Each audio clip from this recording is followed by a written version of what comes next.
A new coach, a lot of energy and excitement and hope for the future. And then the coronavirus shut down all in-person activity for the Boston College football team. Not ideal for first-year head coach Jeff Hafley, but he's kept the wheels rolling forward. And he got some great news this week when he heard transfer quarterback Phil Jurkovec is eligible to play immediately. And that's where our conversation began. We were all happy, just as you can imagine. Truthfully, the first thing I really wanted to do was call him, just because it's been such a weight on his shoulder.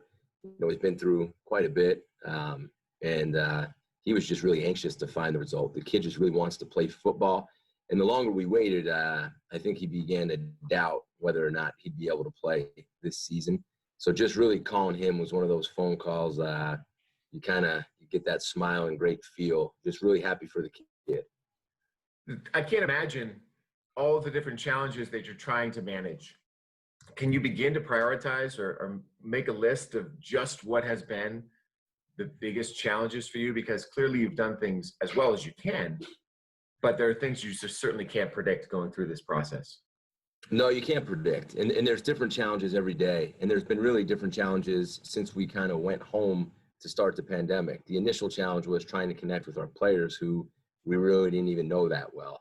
So you get the connection piece. Then the next challenge was trying to really install and implement a system that we only had 5 practices with. And then the next challenge was recruiting without ever getting any of our recruits on campus one time. And then the next challenge is getting the kids back here. And probably the biggest challenge, making sure that they all stay healthy. So I think at each phase, there was a big challenge. I think the key was to stay organized, honest, not panic, and do the best that you can. And now as we enter training camp, you know, this is the next challenge. Get the team ready to play in a football season while making sure that we're all healthy, because that has to still be our #1 priority. What has been your biggest key to keeping the team healthy? Because you see that report that there were no positive tests the last go round. And frankly, it's stunning. So what has been the key to your success in that regard so far? Well, I think one is the leadership from Father Leahy all the way on down, giving us the opportunity to be here and the resources that we need.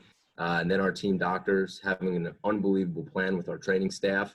And then it goes to the coaching staff and most importantly, the players. You look at our players and you talk to them about wearing their masks, keeping away from each other, you know, not leaving campus and doing what they're supposed to do, not having visitors around. And to do that's hard. I mean, these kids are 18 and 19 years old, 20 years old. So to me, the credit's got to go to the players on the team.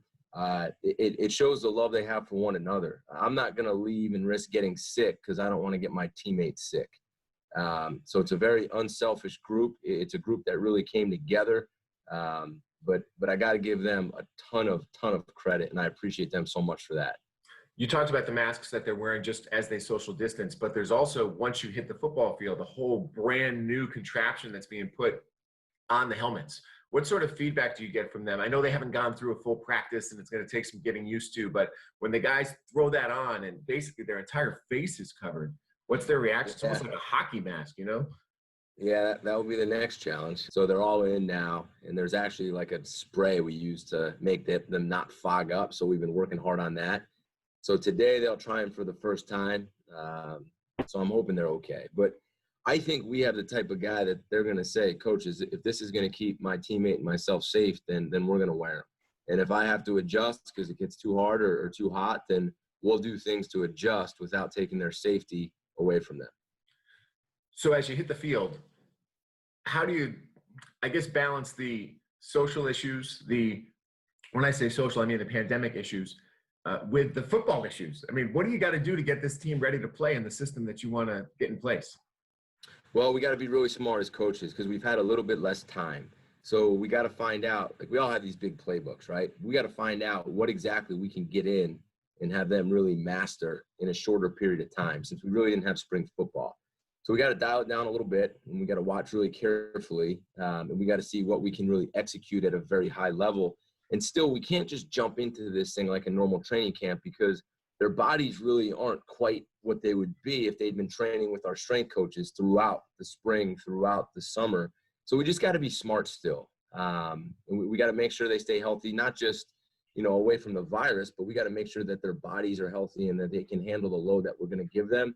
And then mentally, we just got to make sure that we don't overload them, because this is our first go around together. All right, your reaction to the schedule and the decision that the ACC made, and the fact that it's going to be, I mean, cross your fingers, there might be fans, but you look around the landscape, probably won't be fans. You really can't worry too much about that. But just when you got the news about the schedule last week, what went through your mind? Well, I loved it just because it was a schedule. And that's the honest answer.